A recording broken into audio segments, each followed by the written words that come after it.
A busy downtown businessman was selected last night to serve an unfinished term on a local city council. A local airport will soon be developing a master plan, and an area county is receiving a major boost in its economic development effort. We've got some rainfall coming overnight to East Alabama and then more cold temperatures. The complete forecast details for all of East Alabama coming up. Blue maps will be earned this week. I'll have the complete details coming up in sports. EAN Local News begins now.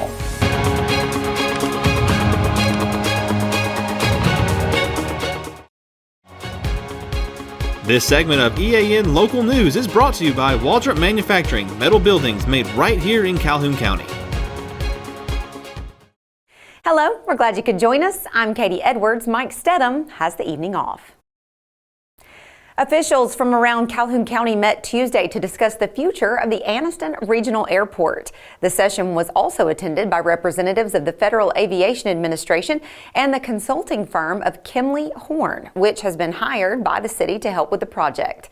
Earlier this year, the Alabama Department of Transportation awarded the airport more than $321,000 in FAA and state grants to support the update of its master plan.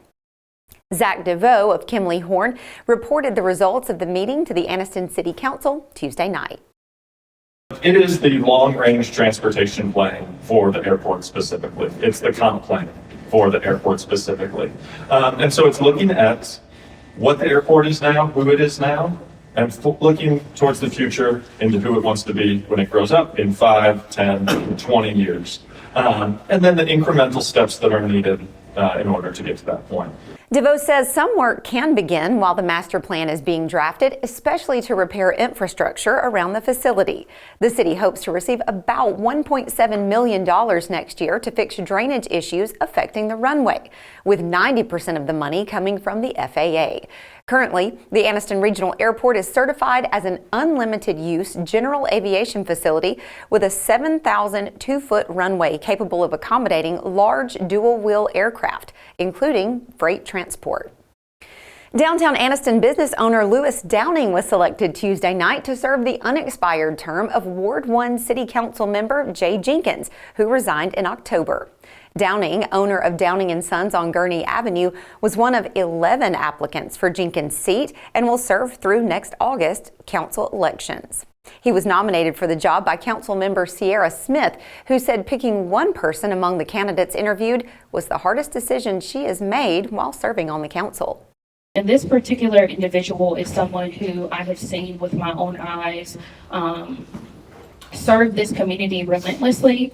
And this person spoke with such passion, knew the information, was knowledgeable about the issues of the city, not just Ward 1, but the city as a whole. And also, I believe this person would be a great team player because at the end of the day, we all have to work together. There is not one vote that is more important than the other. And so, again, I want to preface this by saying this was a very, very, very hard decision.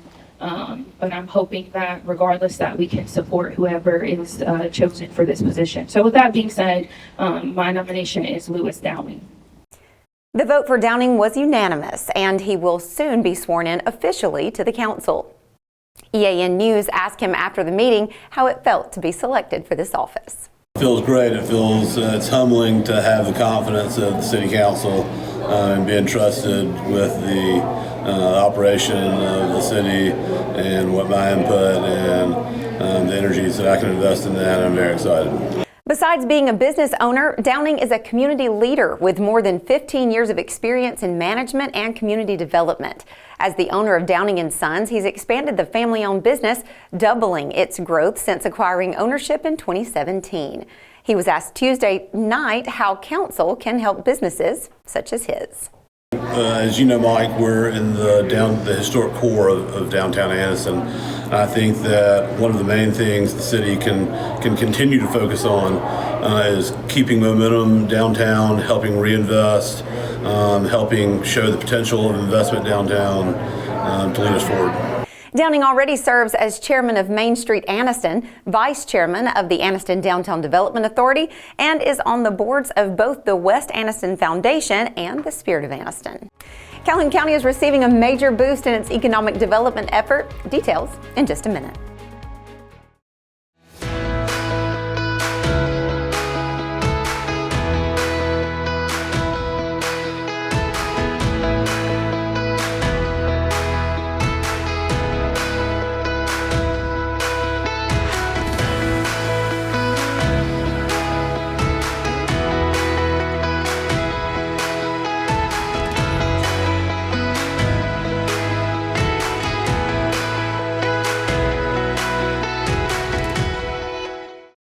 Hi, I'm Mary Beth from CARE's Direct Primary Care. Do you want convenient 24/7 access to health care?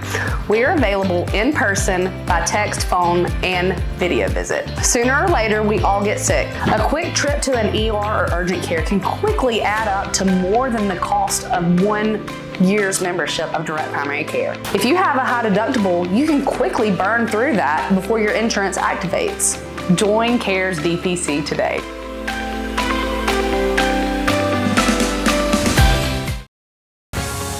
This segment of EAN Local News is brought to you by Oxford Lumber. Come visit any of our locations in Oxford, Jacksonville, Talladega, and Roanoke. Calhoun County is receiving a major boost in its economic development efforts thanks to a new $858,000 SEEDS grant from the Alabama Department of Commerce. The grant is part of the state's SEEDS program, which is designed to enhance Alabama's industrial site readiness and attract major investments. Governor Kay Ivey says through innovative programs like SEEDS, Alabama is ensuring that every community has the tools and resources to compete for the high-quality jobs of the future. This funding will help acquire over 150 acres near Oxford West Industrial Park, paving the way for future growth and new industries. Don Hopper, Executive Director of Calhoun County EDC, says this land acquisition allows us to reinvest savings into developing the site, ensuring we're ready to attract industries and create high-demand jobs. The grant is part of the state's SEEDS program, which is designed to enhance Alabama's industrial site readiness and attract major investments. Larry Deason, chairman of Calhoun County EDC, says it's exciting to see our shared vision for economic progress come to life. This is a real step forward for the county. To date, the SEEDS program has allocated $30.1 million across 29 sites, developing nearly 8,400 acres of land. The program continues to make Alabama a competitive destination for global investment and job creation. Ellen McNair, Secretary of Alabama Department of Commerce, says these investments are about more than just infrastructure. They're about creating opportunities and building a stronger economy for Alabama. With continued collaboration between state and local leaders, the SEEDS program is fueling economic growth and paving the way for a brighter future in Calhoun County and across Alabama. A local museum is hosting a special program about a significant time in history. Details are coming up next. Oxford Lumber makes this year's Christmas shopping easy with gifts everyone will enjoy. Get the perfect pizza with the Ona Coda 12 propane gas outdoor pizza oven. For gifts like this and so much more, come on in and shop local at Oxford Lumber. Barrett Body Shop has moved to its new location on Highway 431 in Alexandria. Barrett has been delivering top-notch collision repair in Calhoun County since 2000. Our skilled team restores your vehicle to pre-accident condition with a commitment to quality and safety. Choose Barrett Body Shop for honest, reliable service.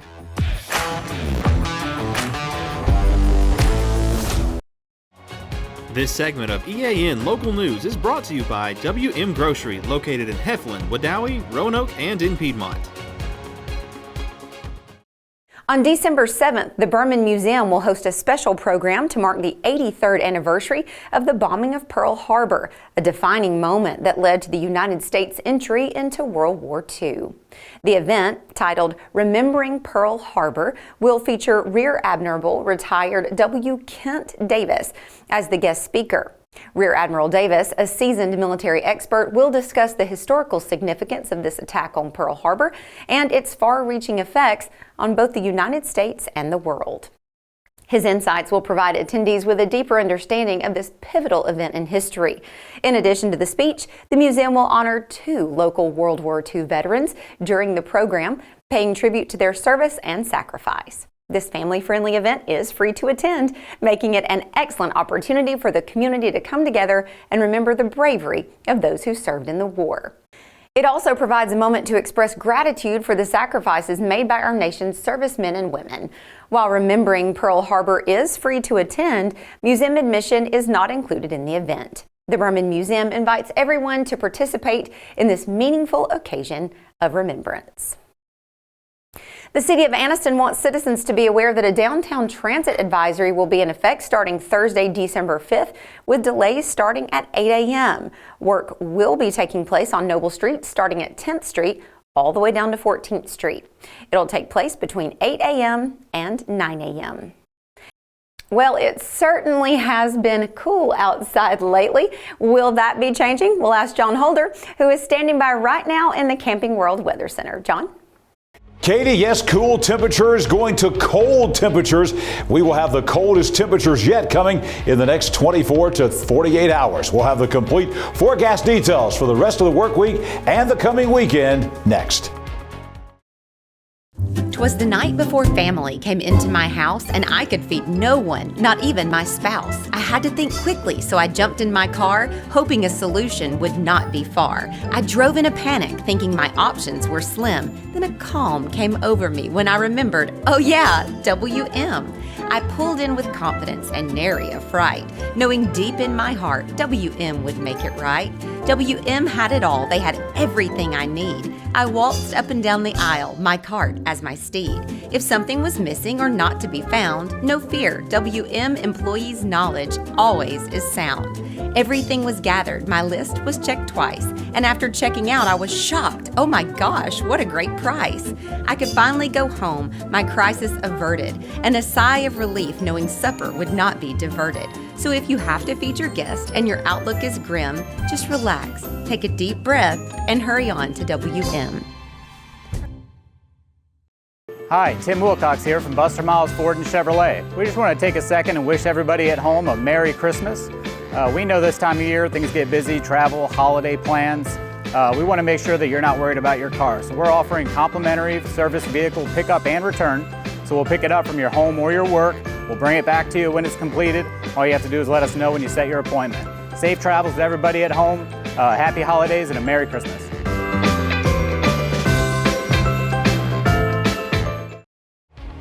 EAN News would like to thank all our commercial sponsors. Go check out our sponsors' links in the description below. EAN Local Weather is brought to you by Camping World of Anniston, America's recreational dealer. Well, you see all the clouds there, vastly different from the last couple of days. The Camping World weather cam showing you all the gray clouds moving in from the west. That's in advance of our next storm system coming to East Alabama. John Holder with you in the Camping World Weather Center. It was much warmer today. Temperatures from this morning till this afternoon rising by 35 degrees, 57 for the high today after a very cold morning. 22 for the low this morning. You see the averages right there at the average for the high, but well below the average for the nighttime low this morning. It's time for weather on your street on this Wednesday night. It's going to be a little bit different out there on Pine Hill Drive in Chocowacca. Showers after midnight tonight. Temperatures are going to be about 20 degrees warmer tonight as opposed to last night. And the rain will be coming in here after midnight, should be gone before the sun rises tomorrow. Not looking at a big rain event, maybe a half inch of rain, something like that, as we move through the overnight hours tonight. In the wake of that, coming up tomorrow,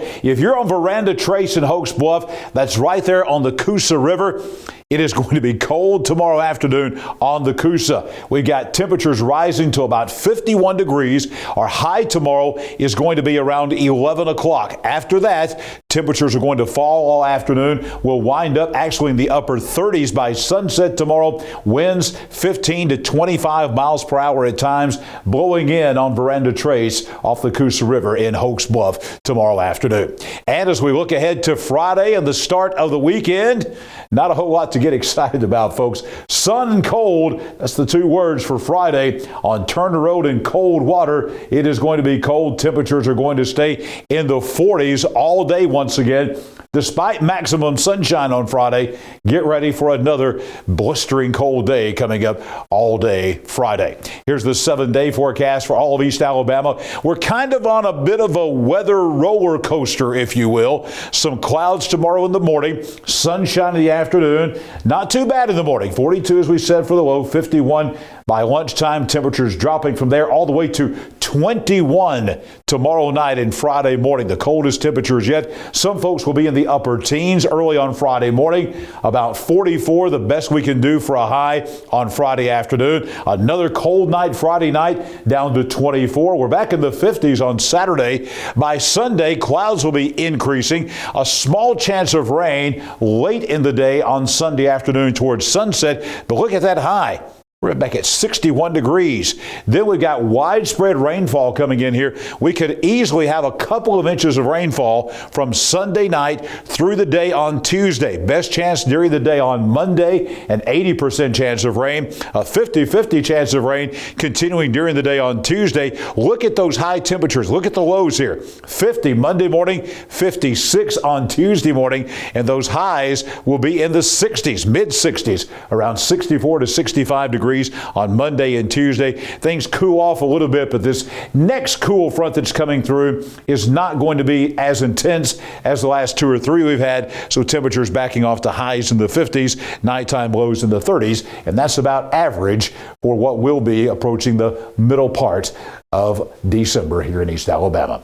Let's take a look at the map here. Let's take a look at the United States and what's going to happen tomorrow. And you see the rain coming in here tomorrow, a little bit overnight tonight. This cold front, that's the front that's going to bring this really cold air. You see all this snow up to the north. You see all this high pressure all the way back out to the west coast. A lot of cold air behind that coming down from Canada. It's going to be diving down behind this front here, and that's why we're going to have the coldest temperatures yet coming up of this winter season so far on Thursday night, Friday, and of course on Friday night as well. Get ready for approaching record low temperatures across East Alabama. I'll be back here tomorrow morning bright and early with your Thursday day at a glance. Jordan Smith is next with sports.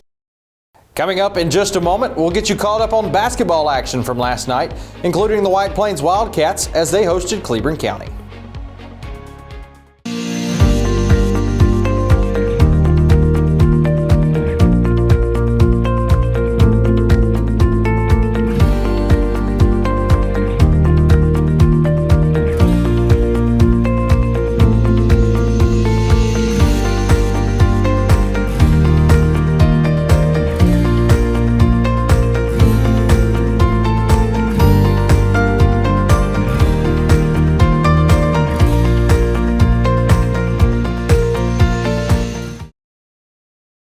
In all sports, you must have an official for the game to take place.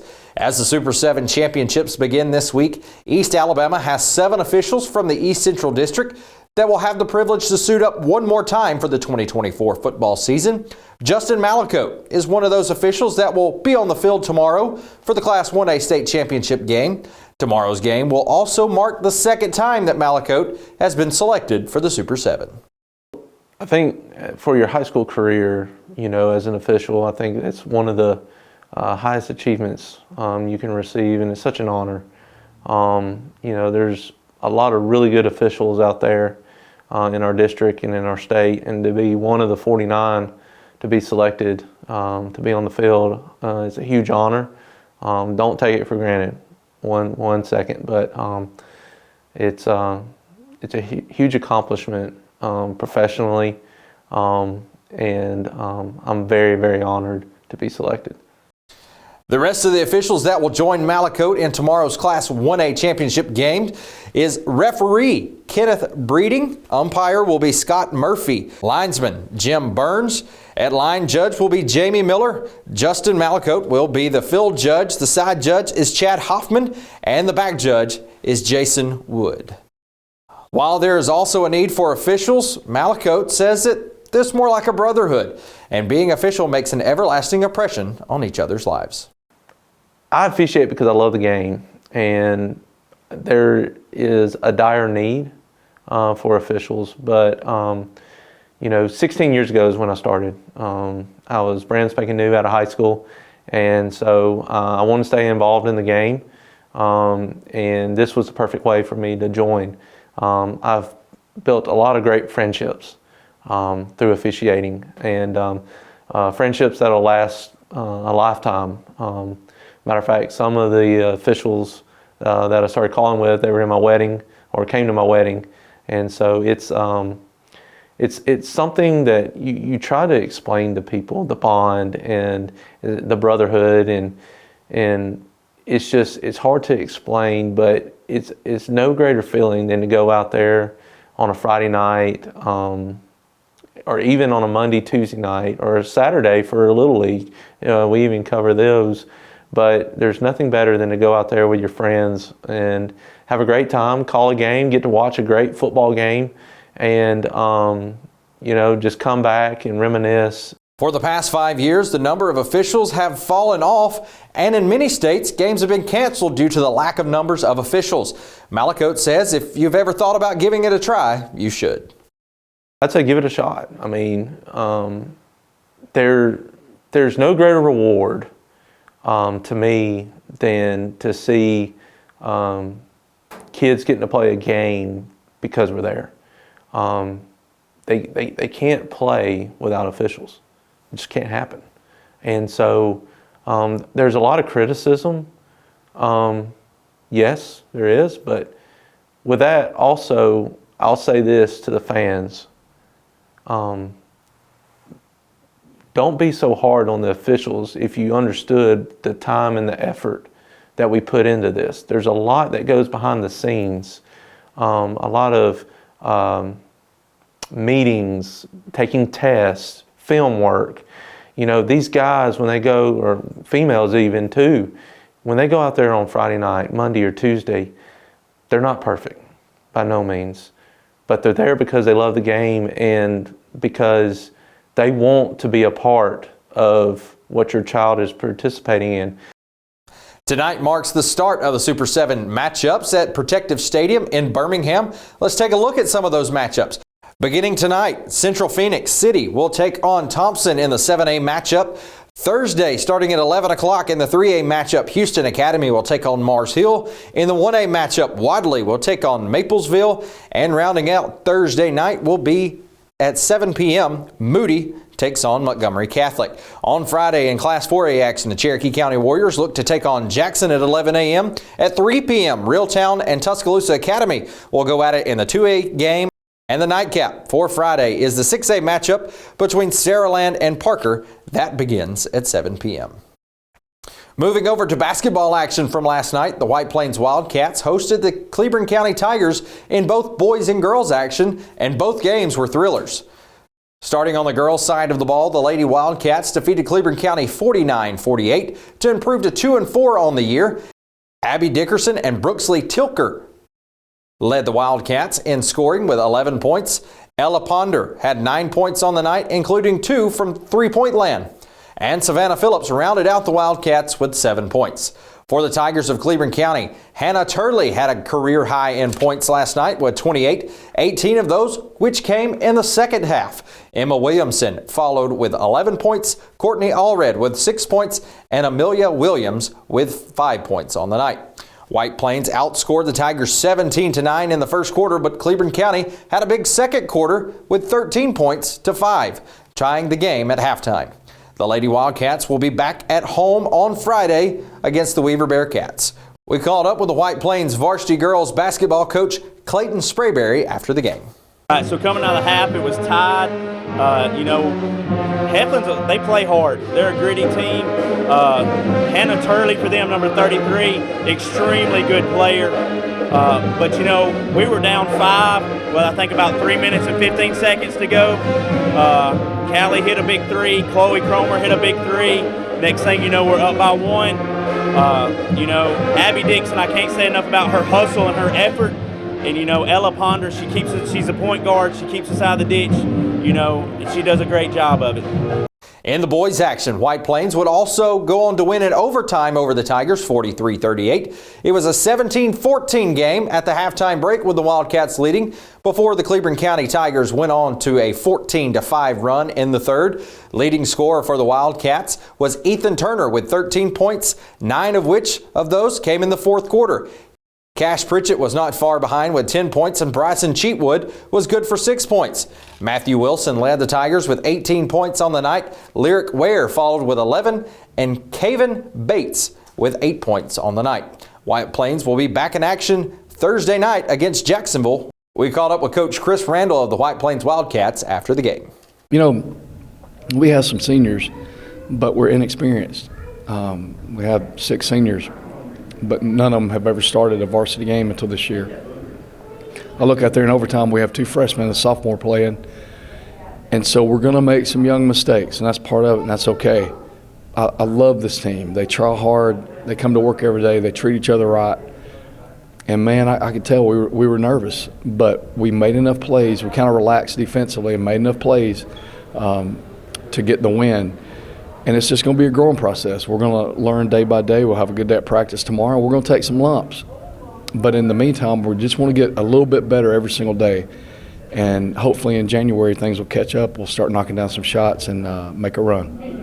Looking at some of the girls' action last night, Jacksonville almost broke 100 on St. Clair County as they won 92-19. Woodland defeated ASD 54-17. Glencoe defeated the Ohatchee Indians 63-40.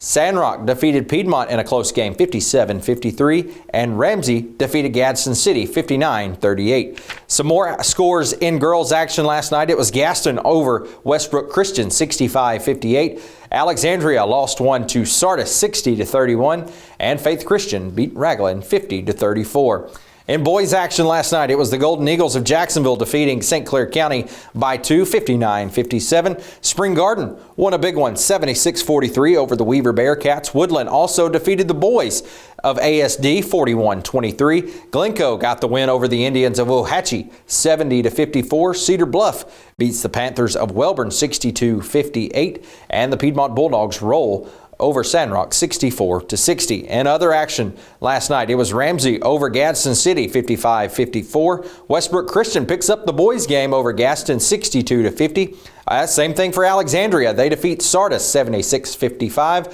Hoover was better than Oxford last night 58-46, and Raglan loses to Faith Christian 70-60 at home. That's it for sports. Let's head back over to Katie.